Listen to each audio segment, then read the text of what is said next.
we're analyzing Public Storage, stock ticker PSA, to see if its market price is a fair value. We're using the Select 6 analysis to look at the most telling financial metrics before estimating an intrinsic value for Public Storage. Then we're giving a final rating to the business. There will be a key bonus metric along the way that just might be the tipping point when analyzing Public Storage for your portfolio. Before we get into these valuable metrics, let's understand Public Storage's stock performance.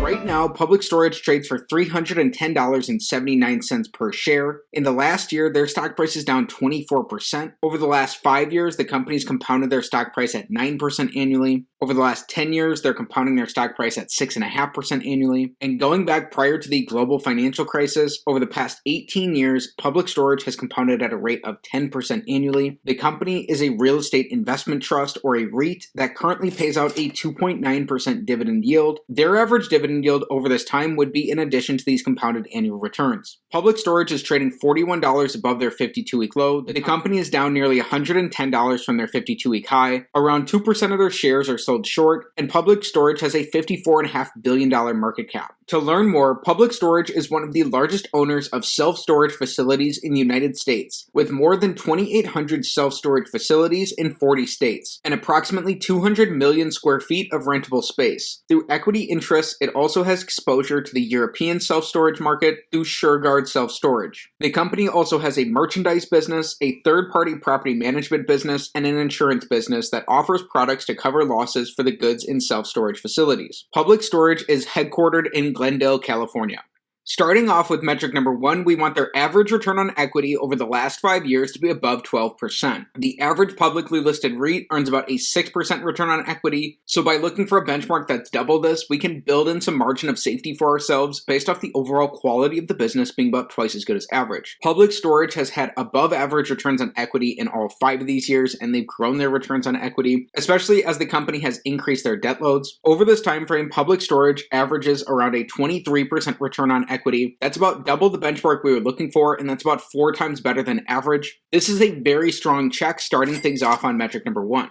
Next, for metric number 2, we're taking a look at the growth of the business. So we're looking for revenue and cash from operations growth over the last 5 years. This metric is all or nothing. Both of these have to be up for this to be a check. During these last 5 years, Public Storage has increased their revenues by 50%, and they've grown their cash from operations by 51%. This is strong growth for both of these, and they're just about in line with each other, meaning that their margins are likely pretty similar throughout this time frame as well. This is a strong check here on metric number 2, and we're perfect through our first 2 metrics. Metric number 3, we're looking for decreasing shares outstanding. Many REITs tend to be externally funded, which means that they're fueling their growth either by issuing shares and diluting existing shareholders or by taking on more debt. Public Storage has really not been an exception here, although their level of shareholder dilution is much lower than a lot of the other REITs that we've been looking at. While the company has increased their shares outstanding, and this is an X on metric number 3, they've only done so by diluting existing shareholders by about 1%. This is very marginal shareholder dilution at best. This is likely not that big of a potential concern here, especially relative to some other types of REITs. Then for metric number 4, we're tying our previous metrics together. Here we're looking for cash flow per share growth over the last 5 years. So we learned that the company has grown their cash from operations by more than 50% during this time, and with just marginal shareholder dilution, this means Public Storage has grown their cash flows per share. This is a check on metric number 4. Recapping where we stand currently, so far through our first 4 metrics, we have 3 checks and only 1 X for Public Storage. Metric number 5, here we're evaluating how the business uses debt. We don't want to be investing in overly levered businesses. Overly levered businesses are likely at the greatest risk of poor outcomes during economic downturns. We want their net debt, which is their total debt minus their cash and their short-term investments, to be below the amount of cash from operations that the business has produced in their last 5 years. While Public Storage did more than triple their net debt position in 2021, the company has been paying this down some. Currently, they have about $6.1 billion in net debt, and in the last 5 years, the company has produced just under $12 billion in cash from operations. So that's nearly double their net debt position. This is a check here on metric number 5, as it looks like the business is using a pretty reasonable amount of debt relative to the cash that they're bringing in from their operations. Public Storage would be able to pay off their entire net debt position with only about 2 years of their current cash from operations. This is seemingly a strong financial position for the business. The big metric of them all, metric number 6, we want their average cash from operations to their total enterprise value to give us a yield that's above 5%. If this is the case, this will give us a slight risk premium to the yield of the 10-year treasury, and it may offer a potential fair starting point for a valuation of Public Storage. As we learned in our last metric, Public Storage has produced just under $12 billion in cash from operations over this time, meaning that the company produces just under $2.4 billion of average cash from operations in a given year. Right now, the business has a $65 billion total enterprise value, which we're using because it takes into account both their market cap and their net debt position. It gives us a perspective of the business that's more similar to as if Public Storage were a private company. When we divide the company's nearly $2.4 billion of their average cash from operations by their $65 billion total enterprise value, that gives us a 3.6% average cash from operations to enterprise value yield for Public Storage. On a current basis, the company has produced $3.1 billion in cash from operations in their most recent fiscal year. When we divide that by their $65 billion total enterprise value,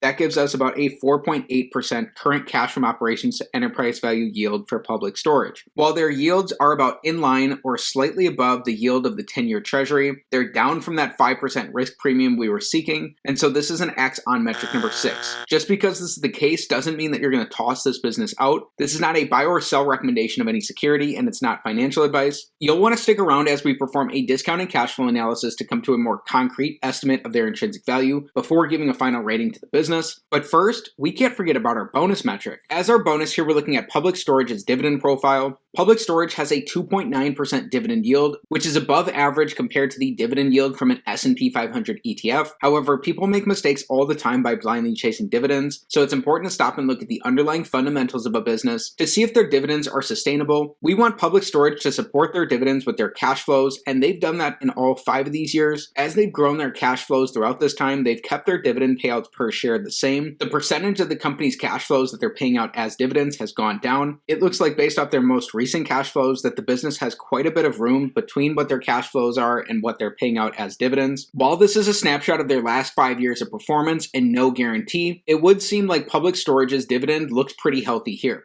Everything we've discussed so far is important, but there's something missing that in my opinion is the main reason to analyze Public Storage, which takes us on to using a discounted cash flow model to come to a potential fair intrinsic value for Public Storage. A discounted cash flow model is based off the predictability of a business's free cash flows. It's just like any other model in any other discipline, its outputs will be sensitive to its inputs. Here we're starting with Public Storage's current free cash flows. We're using historical growth assumptions to project these out into the future. It's up to you to do your own homework here to determine whether or not these historical growth assumptions will be accurate and applicable going forward for Public Storage. If we assume that the business grows their current free cash flows at a rate of 4% annually for the next 10 years, then these free cash flows grow at a rate of 3% annually for the 10 years out from there, adding in the company's tangible book value, which gives us an estimate of their tangible net worth. If we were seeking a 15% rate of return, which is the rate of return Warren Buffett is looking for from his investments, in addition to his margin of safety requirements depending on the business, it looks like from today's valuations that a potential fair value for Public Storage is right around $174 per share.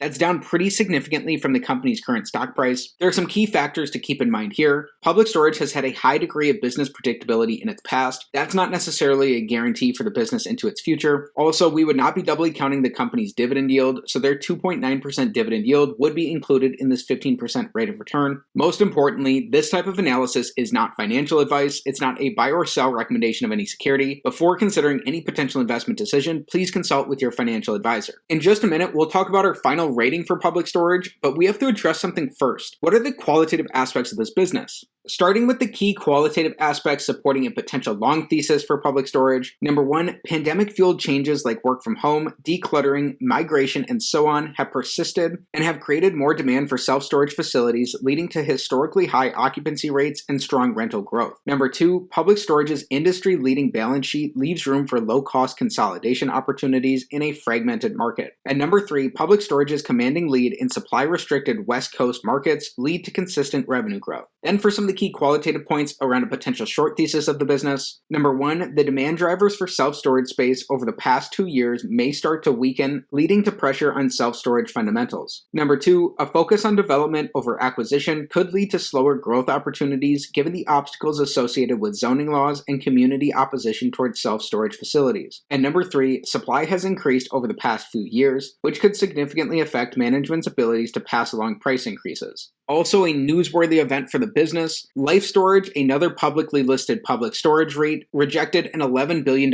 acquisition bid from Public Storage and now seems to be taking an offer from a larger rival called Extra Space Storage. If these two companies do combine, they would be the largest publicly listed storage business. There you have it for a balanced perspective around some of the key qualitative aspects of this business. Now it's time for our final rating. In analyzing Public Storage, stock ticker PSA, we learned that the business earns very high average returns on equity of nearly 23%. They've grown their revenues and their cash from operations by 50%, and they've just marginally diluted existing shareholders. The company has grown on a per share basis, and it looks like they're bringing in more than enough cash flow both on an average and a current basis to support their debt loads. Based on both their average and their current cash from operations to enterprise value yield, it looked like those yields were just slightly below the risk premium we'd be seeking in comparison to the yield of the 10-year treasury. Public Storage has been able to support their dividend payouts over the past 5 years, and their dividend payout ratio compared to their cash from operations has decreased over this time. Performing a discounted cash flow model, if you've done the work and you believe those historical growth assumptions, then from today's valuations, if you were seeking a 15% rate of return, it looks like a potential fair value for Public Storage is around $174 per share. It looks like the last time the company was really at that level was back in October of 2014. The company was pretty close to that in spring of 2020. Either way, you would potentially just want to be patient here as you dig in and learn more about the business. With all of the factors of our analysis in mind, it looks like Public Storage is a strong candidate for further research. The business would be attractive to dig in and learn more about, so I'm happy to make an analysis of the company. If you enjoyed today's video, please be sure to like the video, subscribe to the channel for more stock analysis videos, and comment down below what business you want me to take a look at next time.